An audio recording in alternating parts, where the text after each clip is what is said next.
안녕하세요. 주변들의 조민근 변호사. 안녕하세요. 송재승 변호사입니다. 이게 네. 헌법재판소가 네.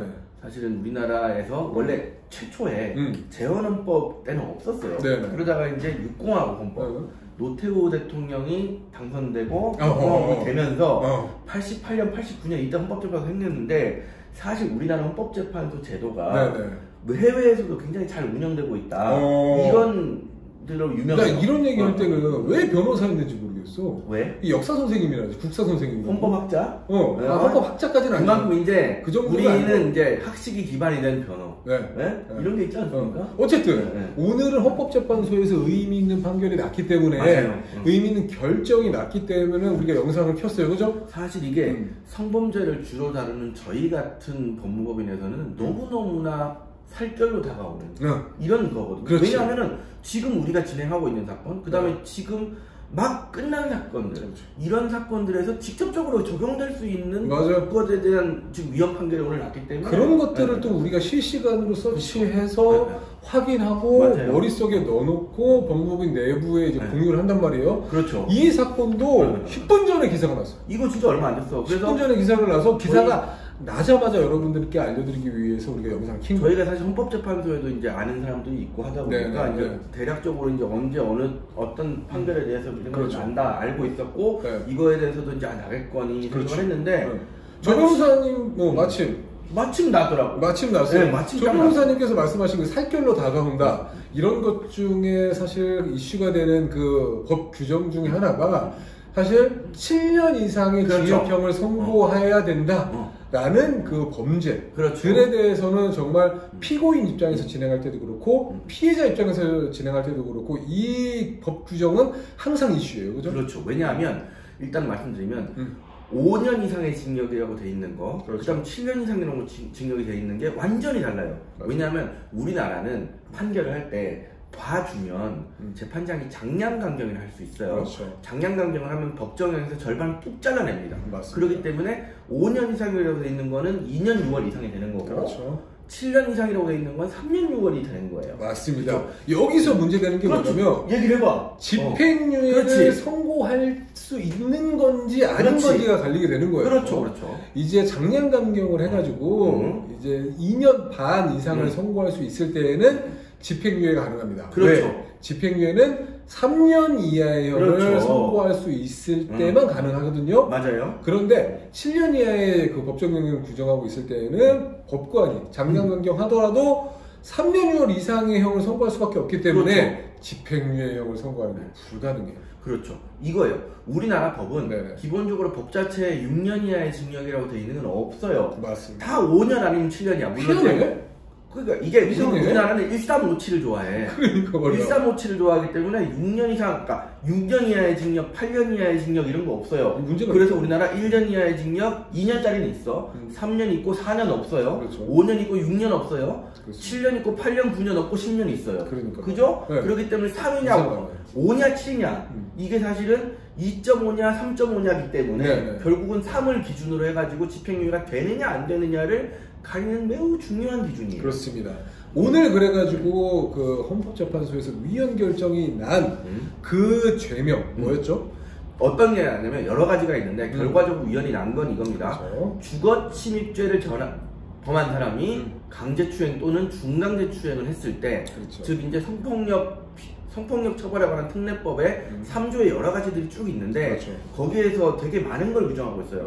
통으로 규정하고 있는데 그 중에 위헌이 난 부분은 주거 침입한 사람이 강제추행 또는 중강제추행을 범한 경우에도 7년 이상의 유기징역형을 선고하기로 되어 있는 그 규정에 대해서 위헌이 났고 나머지들은 아니에요. 그렇죠. 이게 근데 법 규정 자체가 조금 문제가 있었던 문제가 되게 커요. 강간이란 중강간죄는 이제 같은 유해 범죄로 법정형이 같아요. 그래서 강제추행죄랑 중강제추행죄는 아무래도 강간으로 나아간 것보다는 훨씬 약하죠. 죄질이 약하기 때문에 법정형을 더 낮게 규정하고 있습니다. 근데 이 법 규정에 있어서는 희한하게 강간, 중강간에 준해서 강제추행과 중강제추행도 똑같이 처벌하고 있었어요. 똑같이 처벌되고 있어요. 그래서 주거침입을 해서 강간을 하든 중강간을 하든 강제추행을 하든 중강제추행을 하든 똑같은 법률 조항에 걸려요. 그러니까요. 근데 그 법률 조항이 7년 이상이야. 그렇지. 그렇기 때문에 사실 일선 재판부에서 문제가 되게 많았어요. 25곳에서 위헌법률 심판 제청이 들어온 사건이었고 피고인 스스로가 한 7명 정도가 헌법소원을 제기한 사건이었어요. 맞아요. 그러니까는 30건이 넘는 사건을 병합해서 심리한 그렇죠. 거예요. 이게 일선 재판부에서 25군데에서 위헌법률 심판 제청이 올라왔다는 얘기는 그렇죠. 엄청나죠. 모든 일선의 재판부에서 나 이거 가지고 재판 못하겠다, 이거 정말 위헌인 것 같다 라는 판사들의 공통적인 애원이 있었던 거예요. 이 정도면. 애원까지. 아니 왜냐하면 우리나라는 좀 과장이야. 우리나라는 기본적으로 7년 이상의 유기징역으로 되어 있는 거에 되게 민감해요. 집행유예 되는지 안 되는지에 대해서. 그래서 항상 우리가 옛날에 공부할 때부터 했던 게 강도상해. 강도상해도 상해 정도가 아주 약할 수도 있고 그렇지. 아주 셀 수도 있는데 사실 멍 하나 든 거 가지고 상해 저질렀다고 해가지고 그렇지. 이건 거의 강도인데 왜 강도상해냐 이런 거 되게 많았거든요. 근데 그건 아직도 유지되고 있어요. 그렇죠. 근데 지금 이건 너무 위헌성이 컸던 게 맞습니다. 강제추행과 강간을 똑같이 규정을 하고 있으니 맞아요. 이건 뭐 어쩌라는 거야. 그래서 가장 위헌 결정을 한 주요한 이유가 법정형의 하한을 일률적으로 높게 그렇죠. 책정해서 경미한, 그러니까 행위 태양이 경미한 강제추행, 중강제추행죄까지 엄하게 처벌하는 것은 책임주의에 바란다. 좀 전에 말씀드린 그렇죠. 거예요. 강간, 중강간죄랑은 행위의 질 자체가 다른데 왜 똑같이 규정한 것이냐라고 이제 그 결정문에 설치를 한 거예요. 우리가 강제추행죄가 안 나쁘다는 게 아니라 사실 강제추행은 범위가 되게 넓어요. 그렇지, 맞아요. 소위 말해서 강간이라고 하는 거는 너무 넓혀놨어, 법원에서. 그렇죠. 강간이라고 하는 거는 이제 피고인이 피해자의 성기에다가 직접적으로 성기에 삽입을. 그렇죠. 그렇게 해야지 이제 강간이나 중간간이 성립을 하는 거잖아요. 근데 추행은 범위가 너무 커요. 너무 예를 들어서 이제 피해자가 기분이 나쁘면 손만 만져도 추행이야. 그럴 수는 있어. 네. 근데 손도 사실 부위가 있어요. 예를 들면 손을 이렇게 만졌다. 이러면 사실 추행은 안 돼요. 이 정도는 좀 그런데 이러면 안 되고 예를 들어 성적으로 굉장히 약간 연연하게 뭐 손가락을 막 이렇게 했다. 이렇게 비볐다거나 이러면 또 강제추행이 이건 되죠. 추행이거든요. 근데 예를 들어 추행을 좀 세게 하면 어느 정도까지 되냐면 뭐 가슴을 주물럭거렸다. 그렇지. 내지는 엉덩이를 이렇게 했다. 그것도 행위태양의 질이 좀 더 센 거지. 강간으로 가기 직전까지의 추행도 사실 있단 말이야. 그렇죠. 성기를 맞았다고. 그렇지. 이런 경우에는 또 이제 성기를 만지면 약간 유사한 건또 갈 수도 있기 있지. 때문에 근데 어쨌든 삽입하지 않으면 그냥 강제추행까지밖에 안 되는 거잖아요. 그렇죠. 그렇기 때문에 사실은 강제추행의 범위는 너무 넓어요. 맞아, 그래가지고 맞아. 쉽게 말하면 손바닥 만진 거하고 엉덩이 만진 거를 같이 볼 수 있느냐? 뭐 아니잖아요. 그죠? 아니죠. 네. 만약에 강제추행죄의 성립 범위를 법원에서 지금 현재처럼 이렇게 넓혀놓지 않고 말씀 주신 대로 행위태양이 굉장히 성적으로 수치심을 느낄 만한 가슴을 주물럭거린다거나 뭐 엉덩이를 만졌다거나 그렇죠. 성기 쪽을 만졌다거나 이런 거에 한정돼서 범위를 한정해놨다고 한다면은 또 위헌 그렇지. 결정이 또 안 났을 안 수도 났을 있어요. 거예요. 그런데 이제 우리가 지금 법원에서 인정하고 있는 강제추행의 범위 자체가 굉장히 그냥 신체 어디만 터치하더라도 인정될 수 있을 가능성이 있는 범위까지 늘려놨기 때문에 위헌 결정이 났다고 보시면 될 것 같아요. 예를 들어서 이렇습니다. 우리 좀 약간 극단적으로 해보면 네네. 남자친구하고 여자친구가 이제 헤어지려고 해요. 네. 여자친구가 이제 이별을 통보했어. 남자친구 울면서 따라와가지고 한 번만 살려줘. 내가 더 잘할게. 라고 하는데 들어오지 말래. 들어오지 말라니까? 아니 들어오지 마. 그러는데 손잡으면서 이럴 수 있지. 내가 잘할게 하면서 들어가면서 껴안았어. 그렇지.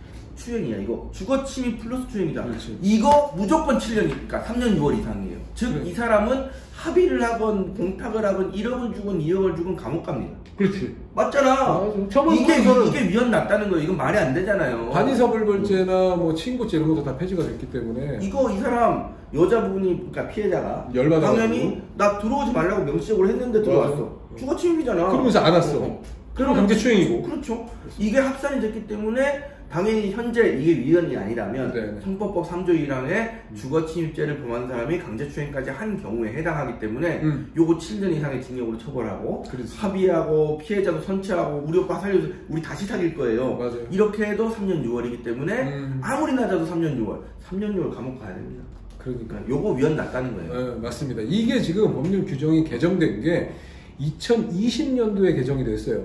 그렇기 때문에 지금 뭐 얼마 안 되지, 한 불과 2, 3년밖에 되지 않은 규정이 그렇죠. 이렇게 문제점이 있고 많은 법원과 많은 개인이 이제 위헌법률 심판 제청이나 헌법소원을 제기했다는 것은 정말 큰 문제가 있다는 거예요. 그러면서 제가 말씀드린 요 사안 정도면 정말 이제 그 여자친구가 그렇죠. 나중에 우리 다시 사귈 거예요라고 할 정도면 벌금 줘도 되잖아. 벌금도 안 줘도 되고 경우에 따라서 기소유예 가능성도 있어야 되는 거고. 그러니까 근데 이게 이렇게까지 사실은 법정형이 재판장이 좌우하기가 너무 어려울 정도로 일률적이면 문제가 어디서 발생하는지 아세요? 검찰장에서 발생해요. 그렇지. 검찰이 기소유예권을 광범위하게 행사할 수 있어. 그렇지. 이게 문제거든. 왜냐하면 이거 올라가는 순간 너 감옥 가 라고 해버리면 검찰이 잘라내야 되나? 이런 고민을 많이 하는데 사실 검찰에게 그런 너무 권한을 많이 주는 것도 문제잖아요. 사실 법정형이 7년 이상인 범죄는 검사가 기소유예 할 수도 없어요. 하고 싶어도. 할 수 없어야 되는 게 맞는데 내부적인 규칙이 있기 때문에. 그렇죠, 그렇죠. 그런데 예를 들어가지고 피해자가 열받아가지고 딱 고소를 해가지고 범죄의 구속요건을 맞아떨어져. 7년 이상이야. 그런데 또 합의를 했네. 사과를 받아주고 그래. 다시 사귀게 됐어. 이러면 사실은 처벌하기 좀 그렇잖아. 근데 처벌을 하더라도 징역형을 보내긴 그렇잖아. 근데 법률 규정은 3년 6월에 징역형을 가야 된다. 그러니까요. 문제가 있다. 황당하지. 그렇죠. 경찰, 검찰, 판사 모두 다 문제점을 인식하고 있지 않았을까라는 생각이 들어요. 그래서 사실 이게 재판관들 전원일치로 위헌이 난 부분이에요. 네네. 이거는 사실 법조계에서 누구나 그렇게 했어야 되는 게 맞다라고 순구할 만한 내용들이었어요. 맞아요. 그리고서 이거가 이제 위헌이 나면서 별개의 의견으로 이선의 재판관님께서는 이선의 재판관 위원 손도 교수님 와이프. 아 그래? 교수님 와이프? 우리 딸은 딸. 참 이런 것도 잘 알아요. 나 이렇게 인맥 이런 거 좋아해요. 네, 그러니까 어쨌든 간에 어떤 점까지 지적을 했냐면은 그때 당시에 법률이 개정됐을 때 국회에서는 이제 성폭력 처벌법 3조 2항의 특수강도 강간죄와 혼동을 해서 실제 심의 대상인 같은 조 1항에 주거침입 강제추행이나 중강제추행죄 심의는 거의 뭐 하지 않았다. 원래 했어야 되는데 안 했다는 거죠. 네, 그래서 상향하도록 그냥 뭐 졸속해서 의결했다는 사정도 있었다라는 것까지 지적을 했어요. 쉽게 말하면 입법 과정에서도 하자가 있었다. 그렇지. 이런 얘기지. 그렇습니다. 그래서 강제추행죄라는 행위태양의 좀 질이 좀 떨어지는 행위태양성을 고려하지 않고 집행유예를 불가능하게 상향 조정한 부분이 있었다라고 인정을 했던 것으로 보여요. 그래서 되게 사실 이거 일상생활에서 많이 일어나는 범죄인데 네네. 주거침입죄를 범한 사람이 강제추행이나 중강제추행을 한 케이스에서 이제는 집행유예가 가능해졌다는 거. 네, 그렇습니다. 실시간으로 저희가 진행하고 있는 사건들 중에서 몇 건이 사실 주거침입 강간, 주거침입 중강간죄가 있었어요. 그래서 이 판결이 나서 우리 사건이 지금 고소인으로 진행하는 사건이 가장 큰 사건이거든요. 그렇죠. 그래가지고 이거 그거는 해당되지 않아. 피고인에게 좀 유리하게 이제 위헌 결정이 난 건가라고 해서 다시 봤더니 강간 중강간죄가 아니라 강제추행죄 중강제추행죄에 한해가지고 맞아요. 이 결정이 이제 적용이 되는 거기 때문에 그 사건하고는 상관이 없다라고 이해를 하시면 될 것 같아요. 근데 이제 저는 정말 상관이 있었던 게 얼마 전에 끝난 사건인데 이 사건은 우리가 고소인이에요. 고소인인데 상대방이 주거침입 강제추행이에요. 네네. 그런데 정도가 사실 그렇게까지 과하진 않았어요. 근데 얘는 자기도 알고 있잖아. 우리가 주거침입 강제추행으로 이미 고소를 했거든. 네네. 그러니까 이제 본인도 법정형을 아니까 변호인이 진짜 전전긍긍하다가 합의금을 사실은 우리 의뢰인이 좀 많이 깎아줘가지고 그래도 합의를 하긴 했는데 일반적인 것보다는 훨씬 많이 받았죠. 아 그래요? 많이 받았었죠. 법정이 너무 세니까. 법정이 너무 세니까. 법원 단계가 수사 단계였어요? 수사 단계였어. 수사 단계. 그래서 결국에는 괜찮은 처분이 나오는. 근데 우리는 사실은 그러고 나서 이제 아직 추적을 할 필요가 없지. 사실은 우리는 의뢰인이 더 이상 관여하고 싶지 않다라고 했는데 아마 이 사건도 걸려있겠다 지금. 그러네. 걸려있겠다. 왜냐면 그때 이제 그래서 일단 기소는 했거든. 법정이 너무 세니까 기소 유예 가능성. 여기서 걸려있을 거예요. 그렇습니다. 근데 우리는 사실은 우리 손 떠났어. 왜냐면 합의가 끝냈거든. 그렇죠. 그러면서 이제 별개로 현재는 야간 주거침입 절도 미수범이 중강제추행 행위를 한 그 범죄에 대해서 판단을 했는데 그 범죄에 있어서 7년 이상의 징역형을 규정한 것은 위헌이 아니다, 합헌이다라는 결정이 났어요. 단순 주거침입보다는 나쁜 놈이니까. 그렇죠. 주거침입해서 절도를 저지른 놈이 뭐 우연한 기회에 강제추행을 한 그런 사정이 있었을 때에 이제 적용되는 범죄이기 때문에 이런 경우에는 7대2에 이제 의견으로 해가지고 합헌 결정이 났다. 네. 결국에는 중강제추행, 강제추행죄 관련해가지고 주거침입과 이제 접목이 된 사건 같은 경우에는 위헌 결정이 났기 때문에 이 사건과 관련해서 계류 중이신 분들은 법률 전문가와 반드시 상의하시고 사건을 진행하시길 바라겠습니다. 네. 오늘 촬영 여기까지 하도록 하겠습니다. 네. 구독과 좋아요 눌러주세요.